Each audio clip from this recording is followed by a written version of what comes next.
the 7 planetary orbits, then to the band of the zodiac, and then to the little door in the sky described by St. John in the Apocalypse, beyond which was the Shamayim, or the vast, mysterious crystal sea of the divine nature. This was the way they set up the universe, according to their knowledge, and it has become our Ptolemaic system, which was to remain comparatively unchallenged, except by a few scholars, until the rise of the Copernican theory. Now, the earth began to produce creatures according to its kind. And these creatures then began to represent an ascending order of life. The life which was locked in the earth in the process of descending through emanation began to rise again through emanation. And the Kabbalists believed that this ascending from the earth resulted in the kingdoms reaching upward from the earth toward their source, so that you might say there descended a great light or vitality from circumference of a great sphere to its center.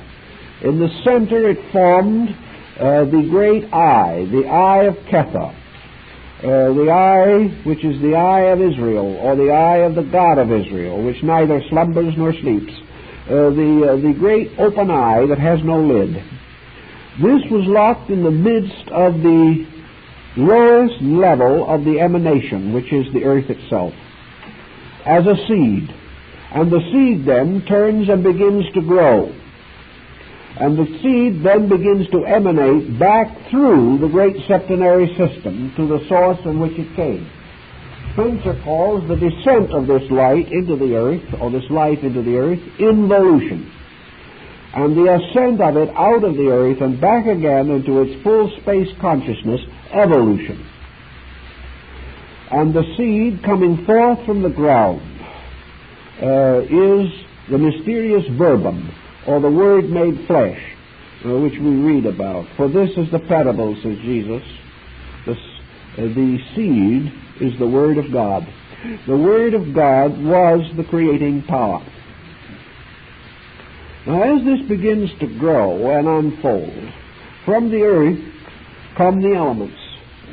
Come water, fire, and air. And from the kingdoms of nature, from the earth, which is the mineral, comes the plant, the animal, and the human.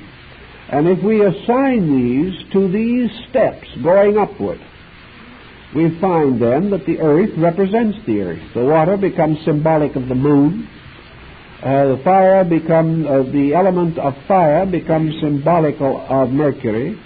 Of air becomes symbolical of Venus. And so up this entire ladder, but those are the only 4 elements that we have. So Paracelsus gives us the 5th, or magical element, the element of the elixir of life, Azoth, which corresponds to the 4th orbit of the sun. In the case of the various creatures coming out, earth represents the mineral,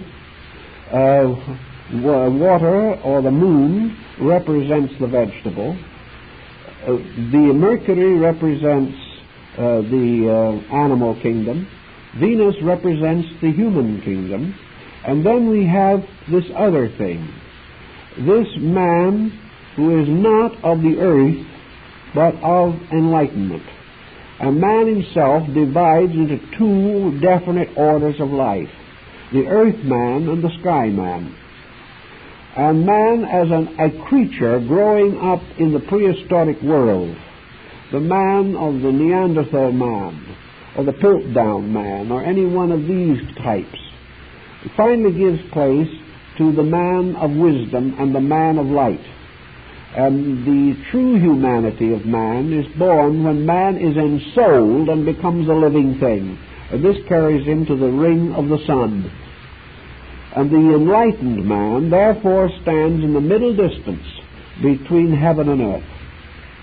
And this same relationship is used in another analogy, where heaven becomes spirit, earth becomes matter, and man becomes soul. And in this system, the orbit of the sun is the orbit of the world soul. So we have deity descending from spirit through soul into body. we have man ascending from body through soul to spirit. And as these two great processes slowly merge and mingle, we have the great Gnostic system of emanations, in which divine life flowing downward meets the growth of itself out of the earth through creation, so that creation grows up toward the Creator, even while the Creator is flowing downward into the creation. These are finally mingled in the Chinese Yang-Yin symbol, or the flowing half circles, to result ultimately in the re-identification and absolute unity and unification of creature and creator, so that finally both become again the indescribable unit, the one that can never be broken or lost.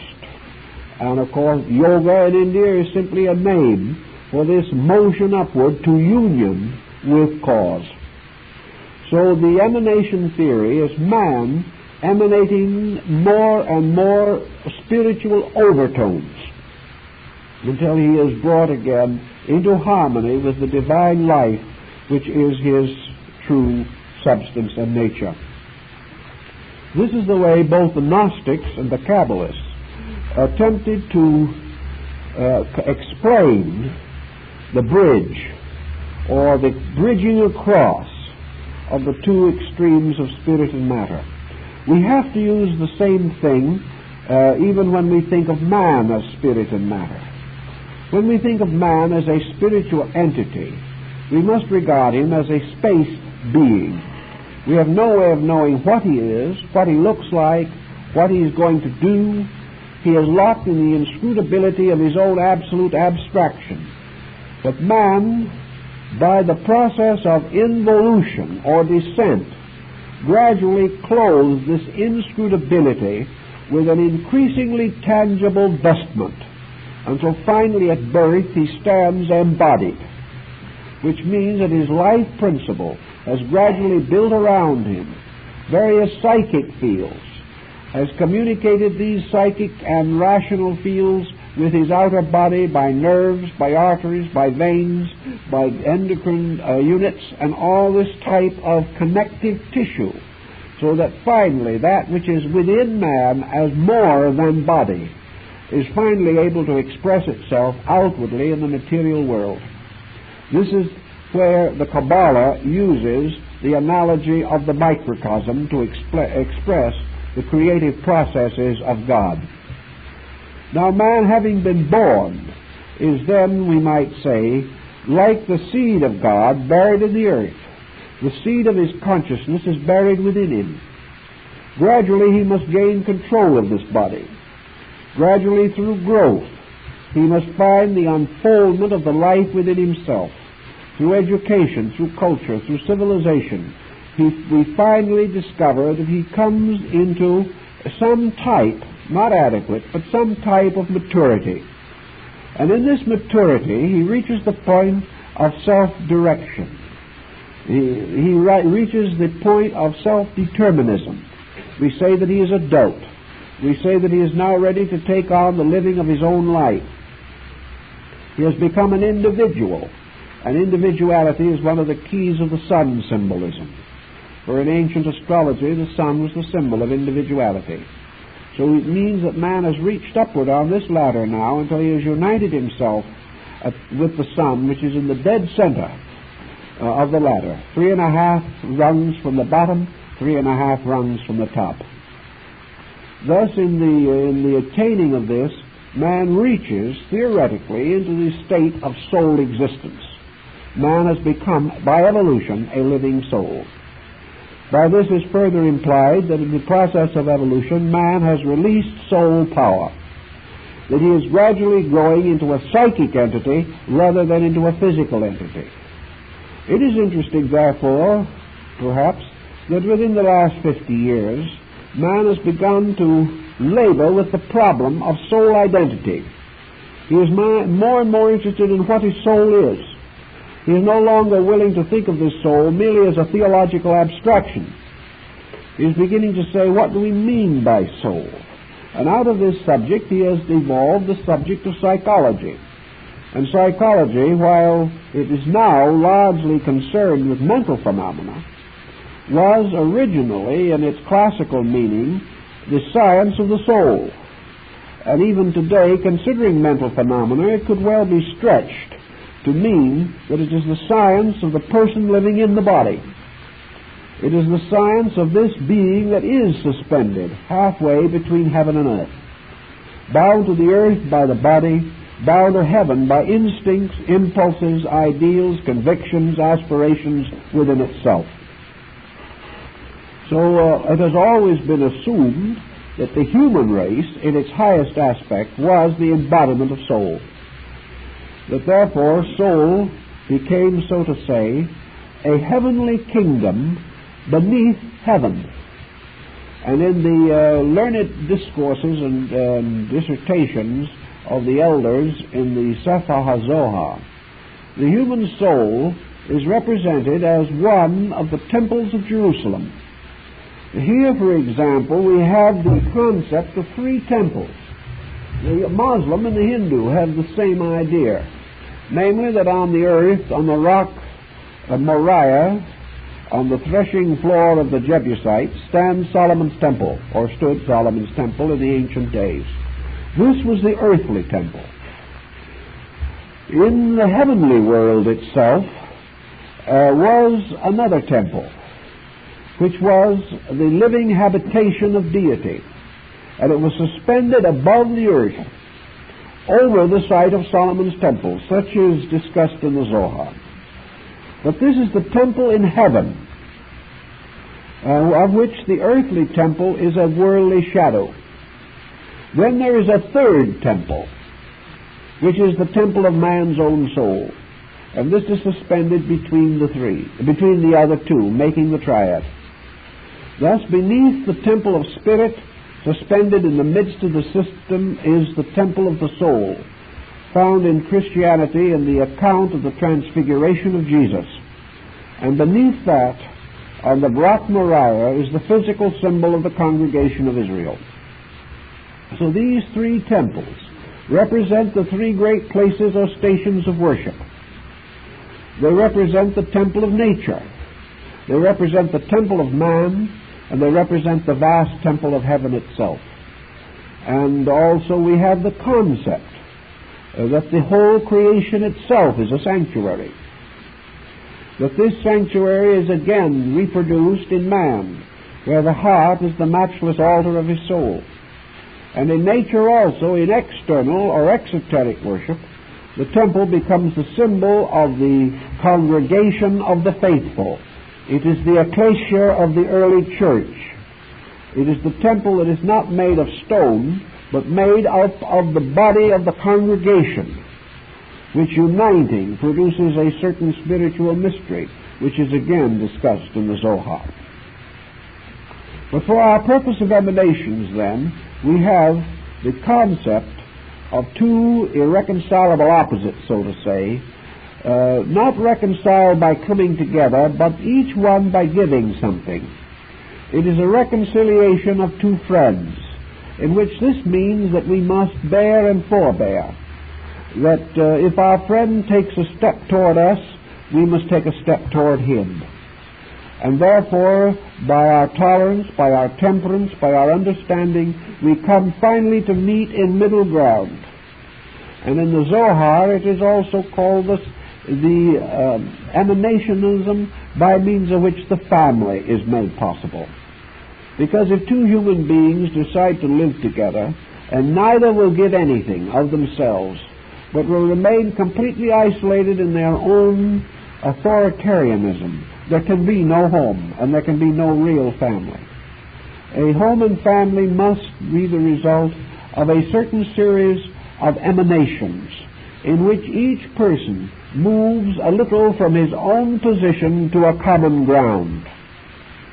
And in the Chinese philosophy, of course, we know that the Chinese held that when heaven and earth met on common ground, the result was man, the child of heaven and earth. so that man is in a mysterious way a symbol of the reconciliation of opposites. He is also the symbol of the ground in which the divine and natural emanations mingle, thus making man a unique creature in a way, or any other creature that attains this level becomes in itself unique because it is in equilibrium. It is the only kingdom which is mid-distant between superior and inferior, and is the one in which it is perfectly possible for the psychic life to tip either way according to the inclinations of the temperament itself. The Egyptians held this also, for declaring the soul of man to be balanced at the middle point of a pair of scales. If this individual inclines downward by his conduct, drifting into material or negative conditions, then the soul falls. If, however, the individual, by the extension of his consciousness, raises himself to a higher level, then the soul is lifted up toward God. And man is the creature who, by the quality of his own conduct, can raise or cast down his own psychic life. He does this by uniting the psychic life with the body, which is to cast it down, or to unite his psychic life with his own spiritual core of conviction, which is to raise it up. This problem, then, of being raised up or cast down becomes a constant alternation in the life of man. At any moment, some part of man's nature may ascend or descend. In moments of selfishness, something descends. In moments of altruism, something ascends. In moments of hate, again, something descends. In a moment of love, something ascends toward truth or principle. All values, therefore, which are good, result in the rising of the soul towards its own next spiritual state, greater proximity to the substance of truth. Whereas all infirmities of the soul, or delinquencies of character, cause it to incline backward towards its physical or natural origin, and is therefore a regression in terms of man's achieved condition in the world today. So here we have a little concept of how the Kabbala handles these particular problems. Now the next situation that arises in the development of our Kabbalistic thinking has to do with the problems which particularly affect the individual in his daily life, and that is this problem of knowing good and evil. We have said that if man does good, certain good comes. If man does ill, something ill happens. But we have learned this mostly by trial and error. And as each individual is an individual, and we are not even sure that man is capable of learning by the experience of others, it would seem as though humanity from the beginning to the end must continue to make its own mistakes, that each person must, through trial and error, discover those ways that are right. This becomes a very long, difficult, dragged-out situation. It would make it seem as though each individual must go through the whole gamut of mistakes before he is capable of a virtue. To a measure, perhaps, this is justified, but the Kabbala takes a little different viewpoint on it, and perhaps is able to give a certain consolation. There are two kinds of mistakes that the soul can make. One of these mistakes is that which results from inability or unwillingness to obey or follow the approved laws of its kind. Soul collectively creates culture. Therefore, the fact that man is a human being, that man has certain potentials within himself, that he belongs to a level. He is not the same as an ape. He is not the same as a handful of earth. He is not the same as a tree. Man has a certain level of his own nature.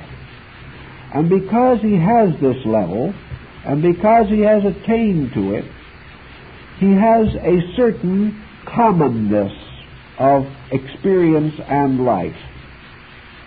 Out of this commonness, there has arisen from his own internal psychical life a kind of credo, a sort of composite way of life. It is this soul in man which went forth to build cities. It is this soul which in the form of Nimrod, the mighty hunter, was resolved to slay God with an arrow. It is this soul which in all of its different departments and its different levels of internal expression has slowly been unfolding through the ages to give us what we call the great era of scientific discoveries that we now have, or the earlier era of navigations that once dominated the world. It is this common level that has given us our art, our music, our literature, our poetry, everything that we know as our cultural heritage. This cultural heritage would be of absolutely no value to any creature except ourselves. We can live in this cultural environment, and we can plant a seed of a flower bed in our yard. This seed will grow, unfold itself, and fulfill its own destiny, totally indifferent as to whether the Republicans or Democrats are running the country. It is outside of that plant's need, outside of its experience, outside of anything that it can use. Therefore, it simply does not respond to it. Also, the plant, having not as yet attained to certain levels, has needs that we have forgotten, and therefore which we cannot entirely understand or comprehend. But man, because he has created a cultural system such as he has created all types of psychic and philosophical institutions, educational systems, and so forth to meet the general level of his needs. Now, man, according to the Zohar, breaks within his own level into many sub-levels. And there are 49 levels of human function recognized in the ancient writings. And these are brought together by the mystery of the 50th level, which is the God-man. So that the individual, therefore, has 49 different levels of essential humanness on which he can function. These levels ascending from the most primordial human individuality to the highest conceivable human individuality. Yet regardless of these 49 levels of difference, all these creatures are human. They therefore have this essential spark of their humanity which they share together. And out of this psychic level as a total has come a highly diversified culture, a highly diversified language pattern, much difference in religions, in concepts, in interests, in trades, and crafts, but they all belong within the structure of humanity itself. Therefore, this whole world of which our humanity is concerned, with which we have built out of our own ingenuity on the face of nature, this human world in nature is the projection of the psychic life of man. It is therefore, so to say, his own soul made stick and stone and mortar. This concept to the Zohar meant that in the common experience of man as collective soul beings, there have arisen revelations, such as the very revelation of the Sefer HaZohar itself. The wise and the good have given us certain instructions, certain keys. We have a general, basic knowledge of the machinery of the human soul. We have a certain general, basic knowledge of the direction in which man should go. Today we are very much concerned about the way in which man is going. But there are very few people who would be able to prove conclusively to themselves or anyone else that man does not know better than he is doing. And by knowing I now mean that we cannot deny that he possesses an intellectual concept of a way of life better than he is living. To meet this problem, then, the Zohar points out that the broad program of what is necessary for man is for the most part understood by man, because such understanding is the sole heritage of the human being. Every human being, even the most primitive, inherits a certain instinct by which it can take a step forward. The Digger Indian and the Hottentot and the Zulu can take a step forward, and they are taking steps forward.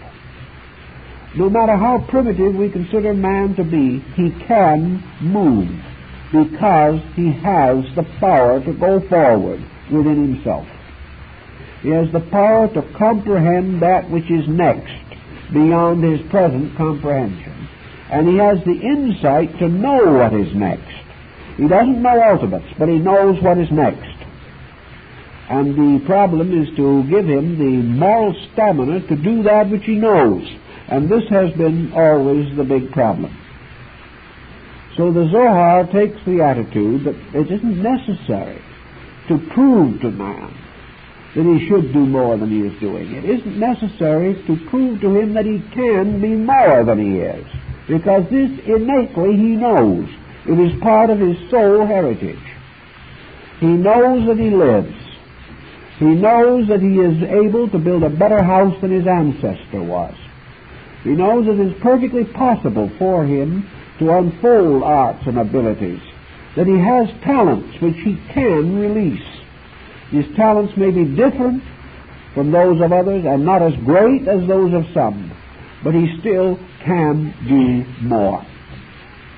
Thus there's no real reason, no particular virtue in trying to tell him this.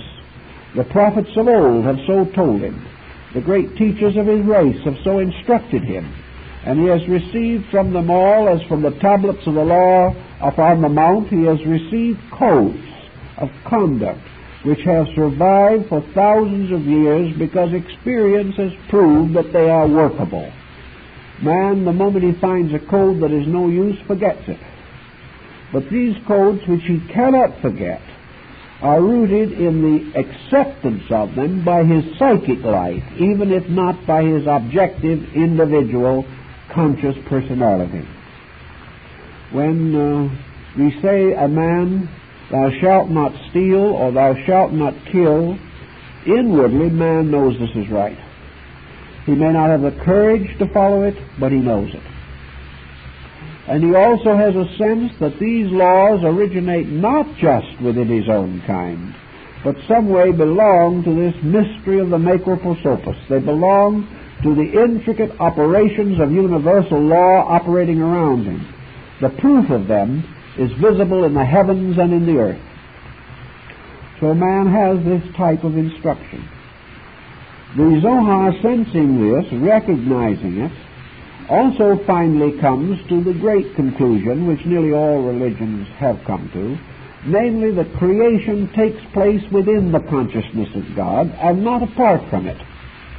The idea that God had a consciousness of its own, or his own, in which it was completely enveloped, and that the universe was a sort of a divine afterthought, does not apply well to the philosophic inclinations of men.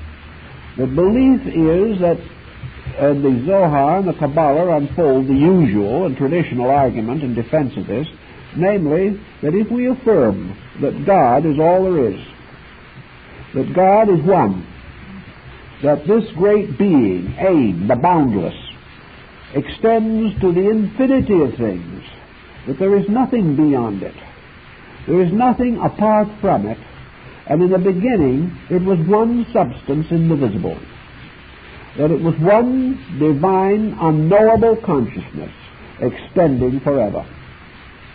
If this is true, and there was one and one only, the Pythagorean monad, the one which cannot be a two, then it is obvious that Creator, creating, can create only with the substances of itself, from the substances of itself, and ultimately within the grand substance of itself. Creation cannot be dangling outside of the divine nature, because this nature goes everywhere. You can find no circumference for it.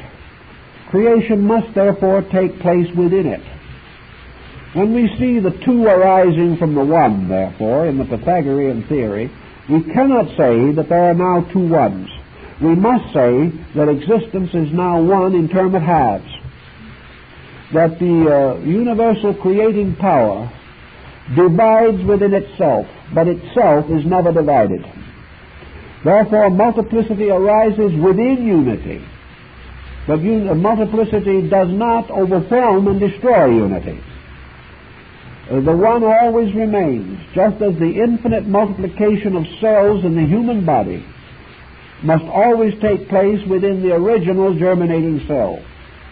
And from the walls of the original cell must be and will be ultimately formed the skin which covers the entire body. The cells multiply within the cell, but the original cell is not divided.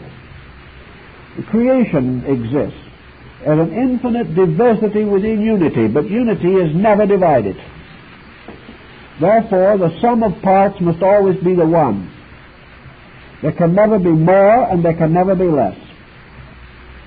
And in all figuring, if every atom of the universe is counted as a separate fractional unit, the sum of everything must never exceed one, because one is all there is. So we can have this infinite division, but we cannot divide unity. Nor can we take an infinite and declare either its center or its circumference in fact. We cannot declare that there is any essential difference in the infinite life within which the diversity of existence occurs. So whatever occurs within life itself. It is a manifestation.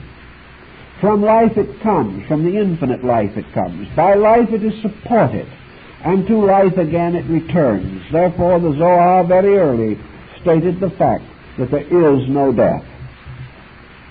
The death is merely an infinite changing of the arrangement of fragments. The patterns are forever changing, disappearing and appearing again. But disappearance is not into death, but into life. And appearance is not from death, but from life. The only reason anything can be born is because everything is alive. The only reason that immortality is possible is because nothing can die in a universe in which there is only one life. Buddhism takes one viewpoint on it and affirms that the ultimate is to be reunited with the totality. Western philosophy has assumed that infinite continuance of individuality within this life. But still, the great life itself is like an ocean, and all creation, creatures inhabiting this sea. And they cannot come out of the sea. They can never have any other habitat. So they're living forever in an eternal life principle. To this point, then, it becomes obvious, or became obvious to the Kabbalists, that there can be no essential interval at any point between God and creation. The essential interval, which we describe as the basis of emanations, is not based upon the fact that deity is further away or nearer, but rather that deity evolving individuality to create man or to create the psychic life creates a series of hypothetical intervals which have to be crossed by these emanations. This total life is ever present, but in some way the little individual lives existing within it have an individuality, and this wall of individuality around them is the wall that separates them consciously from the total life. Thus individuality creates separateness, and it is only through the gradual overwhelming or overcoming of separateness that unity can be re-established as experienced fact. Up to that time, man lives in the ocean and dies of thirst. The individual lives in a universe of life and believes that he dies. He lives in a universe of God's love, and yet he is miserable most of the time. Not because of the absence of the divine, but because of the absence of this emanational bridge from his own ego, by means of which he can experience this. So the Kabbalist comes to his concept of immanence.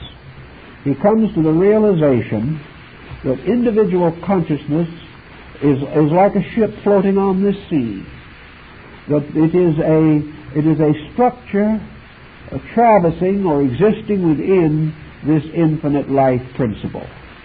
And that this life principle is ever available. And that the single atom only exists because it is dancing in life. But to capture the conscious presence of this life as a spiritual fact requires not that man shall journey to some remote area or wait until he can climb this ladder and disappear through the door of heaven, but to realize that all of these processes are symbolical. That man, the little microcosm, has his elements, his planets, and his zodiac, beyond which is the life which he is seeking to become united with. So we find the doctrine of immanence, and we find the rise of mysticism, by which the individual realizes that by the gradual expansion of consciousness, he is able to build a bridge above the orbit of the sun and to the wall of heaven. That above intellect is consciousness itself. And that therefore, through the power of releasing his own consciousness, man bridges the final interval between himself and the superior power.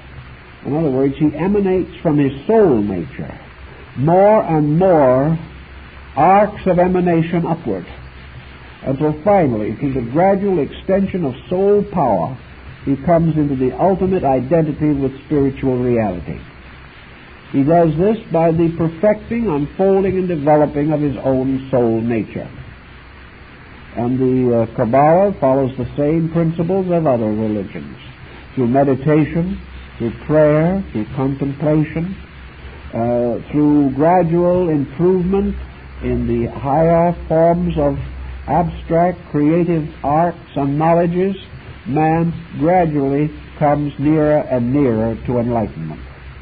The purpose of all knowledge in the Zohar is not that man shall know, but that man shall perform an alchemy of bringing his consciousness back to eternity. The only reason why we master any art or science is not that we shall make a living with it here, that is incidental, but that this mastery gives us another emanational arc from ourselves toward truth. That we are groping toward truth through knowledge. But we are also groping toward truth through understanding, which the prophets make much of, and of which David sings in the Psalms. That we can have all things, but most of all, let the Lord give us understanding. Understanding is an ability to accept. To understand is to grasp the full meaning. To grasp the full meaning is to experience this meaning within ourselves. And in the Zohar and in the Old Testament also, nearly everywhere where the word understanding is used, what we term the mystical experience is implied. It is the individual suddenly becoming vitally and livingly aware of the nature of that which is superior to himself. In this mystical system, then, we have all these contemplative disciplines.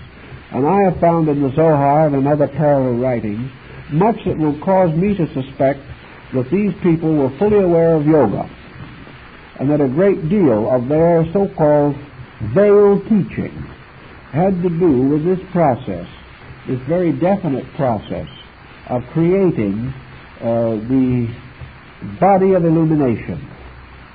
In the Muslim philosophy, for example, the prayer rug is the magic carpet. It is the symbol of the power of consciousness to carry the individual through the various strata of the universe. The prayer rug, as might be suspected, is where the man kneels during prayer. And prayer is his unworldliness. It is while in this inward communion that he is lifted up upon the symbol of the magic carpet, his prayer rug, and carried to various parts of the universe of conscious internal experience, not physically carried from one town to another. In the Kabbala, we have the equivalent of this prayer rug in the Merkaba, or the chariot of righteousness, described by Ezekiel. The chariot of righteousness is, in my feeling, the structure of what the Hindus call the yoga. In other words, it is a series of disciplines which becomes the vehicle by means of which man is lifted up into a transcendent experience of consciousness. The ancient prophet was picked up in the Merkaba and carried to heaven without death. And this was the symbol also of Al-Barak, the mysterious creature that carried Muhammad on his night vision to Mecca. This symbolism has to do with the creation of this transcendent inner life, which is the Merkaba or chariot of righteousness. Man perfecting the soul, bringing it finally to its full maturity, finds that the soul becomes this mysterious instrument, this vehicle by which the being is then projected further upward into the realms of light and consciousness. The whole experience of the individual, the secret doctrine, the discipline, the secret, mysterious, transcendental art by which man unfolds or perfects his inner life, is therefore this chariot that must carry him without death into the presence of the Most High. The same concept is carried in the three mysterious visions of Moses on Mount Sinai, in which in the end Moses is picked up and carried into a cloud, and as he passes through the cloud he comes into the presence of Macroprosopus, the Great Face. This is nothing but a mystical experience. It is the individual which, if lifted up, or his consciousness lifted up within him, draws all other things to itself and constitutes a mysterious resurrection, the restoration of the spiritual life of man, who is climbing in this way the higher rungs of the ladder that takes him back to the source of which to the source from which he came. This Merkaba of righteousness is the deepest mystery of the Kabbala. It has to do with this process of man's absolute regeneration. And this regeneration process, as the elders of themselves have pointed out, is no mystery at all. The Merkaba is the mystery of mysteries that is no mystery. The Merkaba is provided by nature itself. It is perfectly natural, it is perfectly reasonable, it is ever available. Yet it remains to the average person, even the average mystic, a total and inscrutable mystery. The reason for that is that the Merkaba is an alchemical thing that is produced by the simple process of conduct and action itself. The individual, applying the principles of his integrity to the conduct of his life, transforms himself into that chariot without any actual, factual realization of what he's doing. It is simply that the Merkaba has to be built out of the deed and not out of the word. The Merkaba is built by the practical, inevitable, factual effort of the individual to grow. It is not what he hopes he will accomplish, what he was going to do sometime. It is not these principles which he loves sincerely and disobeys continually. This is not the answer. The Merkaba is built when the individual, by dedication, begins the actual practicing of the virtues which he affirms to be true. As he achieves these virtues, as he makes self-discipline the law of his life, as he gradually and victoriously triumphs over the limitations of his own attitudes, as he corrects his faults and advances his virtues, he transforms his own psychic life into this chariot of righteousness. So that's what it is. It is a chariot built of his own righteousness. And by this building, he is lifted up or carried without death into the mystery of the Macroprosopus, or the presence of the Great Face. It means that not necessarily does his physical body continue forever, but that without the obscuration of death, without fear of death, because of gradually increased inner realization, and because the mystical experience of eternal life becomes the great reality in him, the individual, without fear, without doubt, or without the experience of transition, lives part of an eternal life in an eternal universe. The realization of this is the end of death. The end of death is not that we no longer die. The end of death is that we no longer accept the idea of death itself.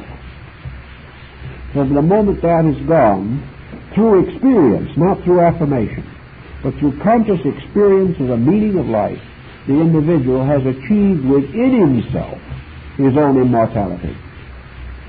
Now these are the substances of the doctrine, and I have drawn them very largely from the notes and the opinions of Baron von Rosenroth. So this will give you a little summary of the doctrine which he attempted to promulgate in the 17th century, and perhaps you will now appreciate some of the difficulties that he ran against. And thank you very much. We hope to see you again next week.